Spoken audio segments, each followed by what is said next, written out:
you have. Not every homework assignment will seem completely relevant to your life right at this minute. And you won't necessarily succeed at everything the first time you try. That's okay. Some of the most successful people in the world are the ones who've had the most failures.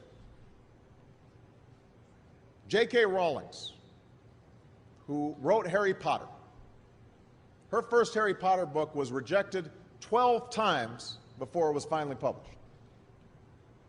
Michael Jordan was cut from his high school basketball team. He lost hundreds of games and missed thousands of shots during his career. But he once said, "I have failed over and over and over again in my life, and that's why I succeed."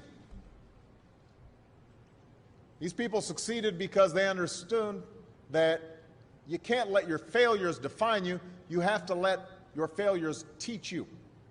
You have to let them show you what to do differently the next time.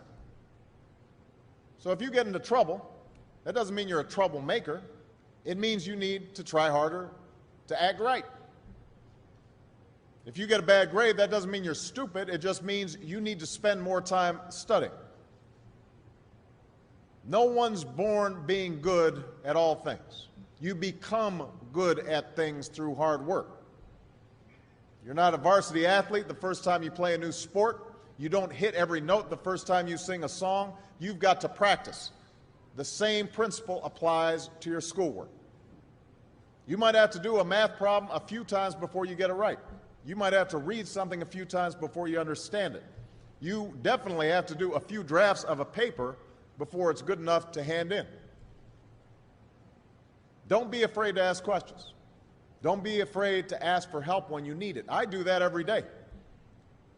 Asking for help isn't a sign of weakness, it's a sign of strength, because it shows you have the courage to admit when you don't know something, and that then allows you to learn something new. So find an adult that you trust, a parent, a grandparent, or a teacher, a coach, or a counselor, and ask them to help you stay on track to meet your goals. And even when you're struggling, even when you're discouraged, and you feel like other people have given up on you, don't ever give up on yourself. Because when you give up on yourself, you give up on your country.